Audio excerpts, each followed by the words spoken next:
द्यावंच लागेल. आम्ही पण त्यांच्यासाठी थांबलो ना, नाही तर मला कॅमेरे दुसरे होते तिकडे.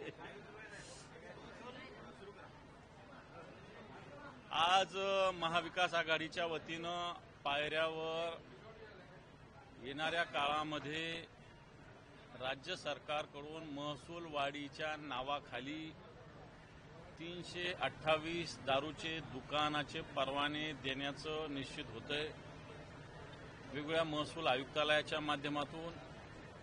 आणि खरं सांगायचं तर महाविकास आघाडीच्या आमदारांनाच हे दारूचे दुकान वाटायचे आहे अशा प्रकारची सर्व त्या डिपार्टमेंटमध्ये महायुतीच्या आमदारांनाच हे दारूचे दुकान वाटायचे आहे अशा पद्धतीनं ही सगळी रचना चालू आहे. आणि मला असं वाटतं 72 पासून अशा पद्धतीनं दारूचे दुकान त्यावेळेस उघडण्याचा सरकार निर्णय घेऊ पाहत होते. त्यावेळेस मृणाल गोरे सारख्या ज्येष्ठ नेत्यांनी विरोध केला होता. आणि महाराष्ट्र हा सुसंस्कृत आहे. एक्साईज उत्पन्नाचा मुद्दा जर बघितला तर कालच परमिट असोसिएशन हॉटेल असोसिएशननी आंदोलन केलंय. त्यांना मोठ्या प्रमाणावर एक्साईज लावला जातोय. आणि दारू द्यायची तर त्या परमिट रूममधून देऊ शकतात. त्याच्यामुळे दारूच्या दुकानाची कोणती आवश्यकता नाही. परंतु माझं स्पष्ट मत आहे, संभाजीनगरचं भुमरेंची जर प्रकरण बघितले तर जवळपास 10-11 दुकान ते चालवतात. आणि मग त्याच्यापासून प्रेरणा घेऊन पूर्ण महाराष्ट्रातील महायुतीच्या आमदारांना अशा पद्धतीनं दुकान देण्याचं घाटत आहे. सरकार वेगवेगळ्या गोंडस नावानी ह्या दारू दुकान अलॉट करण्याचा प्रयत्न करणार आहे. त्याला महाविकास आघाडी पूर्ण ताकदीनं विरोध करणार. कारण या दारूच्या मुळे शेकडो हजारो माता बहिणींचे संसार उद्ध्वस्त होत असतात.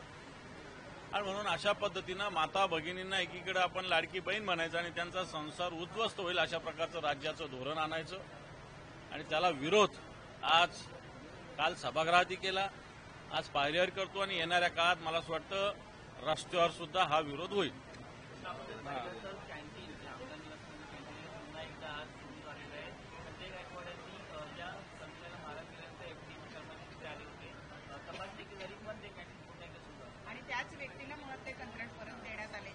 खरं तर एक्साईजचं धोरण बोलत असताना आपला महाराष्ट्र हा महाराष्ट्र आहे. असं राष्ट्र कोणतंही नाही या देशामध्ये. आणि हे महायुतीचं सरकार या राष्ट्राला मद्याचं राष्ट्र बनवू पाहतंय. आपल्या महाराष्ट्राची प्रतिमा बिघडू पाहतंय. आणि प्रतिमा बिघडत असताना वेगवेगळ्या पद्धतीनं सत्ताधारी पक्षाचे मंत्री असेल आमदार असेल कशा पद्धतीनं वागतात याचं उदाहरण नुकत्याच आमदार निवासाचे जे कॅन्टीन आहे त्याच्या निमित्तानं समोर आलेलं होतं. खरं तर कॅन्टीन 5 वर्षापासून याचा परवाना संपलेला. याला सातत्यानं का पुन्हा एक्सटेन्शन दिलं जातं हा प्रश्न आहे.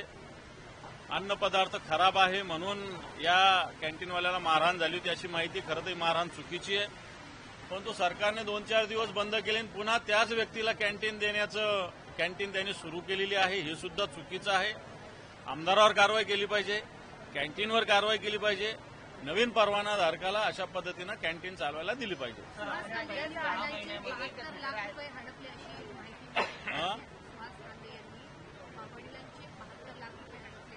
मी त्याच्या भावाने दिलेल्या जाहिराती पेपरला जाहीर प्रकटन वाचलं. सुहास कांदे जे आमदार आहे नाशिक जिल्ह्यातले त्यांच्या भावानीच दिलेली जाहिरात. आणि त्यांनी सुद्धा त्याला प्रत्युत्तर म्हणून भावांना पेपरमधून जाहिरात देऊन संपर्क साधावा लागतो. मला असं वाटतं दुर्दैव आहे कांदेंचं.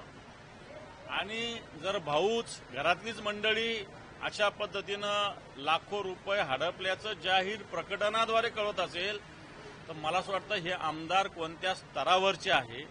हे घराला लुटतायत आणि महाराष्ट्राला सुद्धा लुटतायत अशा प्रकारची स्थिती. संजय शिरसाट आणि संजय गायकवाड या दोघांनाही उपमुख्यमंत्री एकनाथ शिंदे यांनी समज दिल्याचं कळत आहे.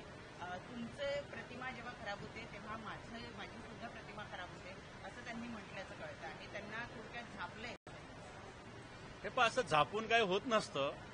कोडगे लोक आहेत, कोडगे. मग शिरसाट असेल नाही तर गायकवाड असेल, हे कोडगे लोक आहेत. शब्द लिहून घ्या. कारण आता शिंदेची तरी काय प्रतिमा राहिलेली आहे. 3,000 कोटीचं मेगा इंजिनिअरिंगला टेंडर कोणी दिलं, कोणतं खातं कोण चालवत होतं. LNT पेक्षा 3,000 कोटीचं टेंडर तुम्ही देता. बडे मियाँ तो बडे मियाँ, छोटे मियाँ सुभान अल्लाह, यांचं मोठं यांचं छोटं एवढंच फरक आहे. बाकी काय फरक आहे यांच्यामध्ये?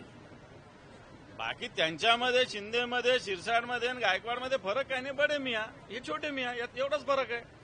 आणि त्याच्यामुळं मला असं वाटतं ही पूर्ण महाराष्ट्राला लुटणारी टोळी आहे, ज्याला आम्ही चड्डी बनियान गँग असं म्हटलेलं आहे. ही चड्डी बनियान गँग मागच्या काळात आपल्या महाराष्ट्रात वेगवेगळ्या ठिकाणी शेतात, वस्त्यावर दरोडे टाकायची. ही चड्डी बनियान गँग या महाराष्ट्रावर दरोडे टाकते, या महाराष्ट्राला लुटण्याचं काम करतंय, महाराष्ट्राची तिजोरी लुटताय, जनतेची लूट करतायत. आणि मला असं वाटतं ही मोठी टोळी महाराष्ट्रात बनलेली आहे. पण तिजोरी रिकामी झाली म्हणूनच दारूचे परवाने देऊन त्यातून पैसे किंवा दारूवर कर वाढवून पैसे मिळवण्याचा प्रकार शासन करताय. मला असं वाटतं तुम्ही कोणत्याही योजना आणताय. आता तुम्हाला 42,000 43,000 कोटीची समजा याच्यातून एक्साईज मिळणार आहे. 88,000 कोटीचा शक्तीपीठ मार्ग कोण करा म्हणतंय? कोणी मागत नाही. आणि मग तुम्ही असा आतताही खर्च करताय, गरजेचा नसलेला खर्च करताय, टेंडर 3,000 कोटीनं अभाव देताय. आणि मला असं वाटतं एकीकडे पुन्हा राज्याची तिजोरी खाली झाली म्हणतात. तिजोरी तुम्हीच खाली करताय. आणि काय माता भगिनीचे संसार उद्ध्वस्त करून महाराष्ट्राची तिजोरी भरणार आहे का? शेवटी महाराष्ट्र कशासाठी आहे? तिजोरी कशासाठी आहे? जनतेच्या हितासाठी आहे का जनतेची लूट करण्यासाठी? हा प्रश्न आहे. हिरा भाईंदरमध्ये 70,000 रुपये प्रति नग कचऱ्याचा डब्बा घेण्याचा निर्णय जो आहे तो महापालिकेनं घेतलाय. 70,000 रुपयाला कचऱ्याचा डब्बा घेता आले. मला असं वाटतं त्या डस्टबिनला सोन्याचा मुलामा लावलेला आहे आणि म्हणून 70,000 त्याची किंमत आहे. मराठवाड्यामध्ये मागच्या 6 महिन्यामध्ये 543 शेतकऱ्यांनी आत्महत्या केली आहे. ही बाब गंभीर आहे. मराठवाड्यामध्ये एवढ्या शेतकऱ्यांच्या 726 आकडा आपला चुकीचा आहे. हे सरकार आल्यापासून 8,000च्या वर आत्महत्या झालेल्या आहे. त्यातल्या सगळ्यात जास्त मराठवाड्यात आणि अमरावती भागात झालेल्या आहे. सरकारला शेतकऱ्यांच्या आत्महत्येशी कोणतंही देणं घेणं नाही. सरकारला या महाराष्ट्राला लुटण्यात इंटरेस्ट आहे, टेंडरमध्ये इंटरेस्ट आहे, गुत्तेदारीमध्ये इंटरेस्ट आहे. एवढंच या सरकारला इंटरेस्ट आहे. मला असं वाटतं जनता योग्य धडा निश्चित येणाऱ्या काळात या सरकारला शिकवेल. थँक्यू.